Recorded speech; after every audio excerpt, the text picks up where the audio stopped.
Bonjour à tous. Alors la semaine a été marquée par les banques centrales avec une hausse des taux de 25 points de base de la Banque centrale européenne.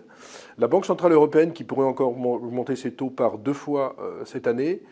Très franchement, moi je considère qu'elle va beaucoup trop loin dans la mesure où la zone euro est en récession et que ce n'est pas du tout une bonne nouvelle d'avoir augmenté ses taux. Ça me rappelle deux périodes. 2011-2012, quand Jean-Claude Trichet avait augmenté ses taux d'intérêt alors qu'on était déjà en récession économique en Europe. Et puis en 2008, 6 semaines avant la faillite de Lehman Brothers, la Banque centrale européenne avait également augmenté ses taux. Ce n'est pas une bonne nouvelle, d'autant plus que ça a propulsé l'euro vers les indices. Et donc je pense que Christine Lagarde a tout faux sur ce problème. Au Japon, bon, politique monétaire reste accommodante, il ne se passe rien. Et la Fed a laissé ses taux inchangés dans une fourchette 5-5,25. Il y aura peut-être une hausse des taux la prochaine fois, mais en tout cas la Fed a eu raison de ne pas bouger ses taux dans la mesure où l'économie américaine tend à ralentir, notamment dans les services, qu'il y a certes des créations d'emplois, mais il y a moins d'inflation salariale, donc ça va dans le bon sens. Donc je donnerai un coup de cœur pour la Fed et vraiment un carton jaune, voire un carton rouge pour la Banque centrale européenne. Du côté des valeurs, il y a eu encore des OPA cette semaine.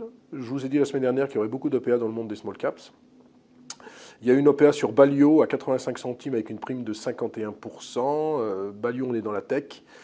Et l'acquéreur, c'est SoftBank, bien connu. Et puis sur le dossier Serinov, c'est Philippe Sprour, qui avait été bien connu il y a une quinzaine d'années avec la société Lassi qu'il avait vendue, vient de prendre 28% du capital. Donc vous voyez que ça bouge dans tous les sens, avec en plus des rumeurs sur Neurone, des rumeurs sur Micropole, des rumeurs sur Retailing, des rumeurs sur MGI Digital. Bref, ça bouge dans le monde des small, comme je ne cesse de vous le dire. Sinon, l'autre événement de la semaine, c'est sur Casino. Il y a pas mal d'intérêt sur Casino avec le trio constitué de Mathieu Pigas, de Niel et de Zouari, qui voudrait recapitaliser la société à hauteur de plus d'1 milliard.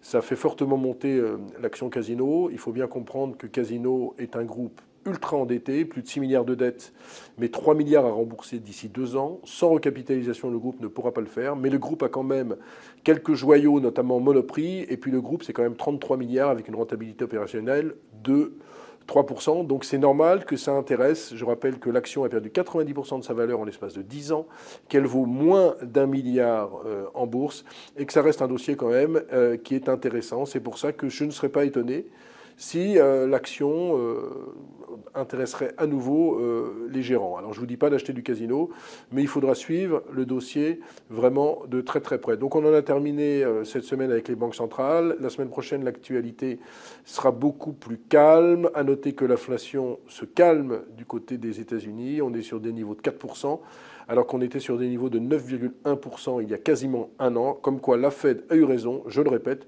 de ne pas bouger ses taux d'intérêt. Voilà, excellente journée ensoleillée, excellent week-end. On se retrouve la semaine prochaine.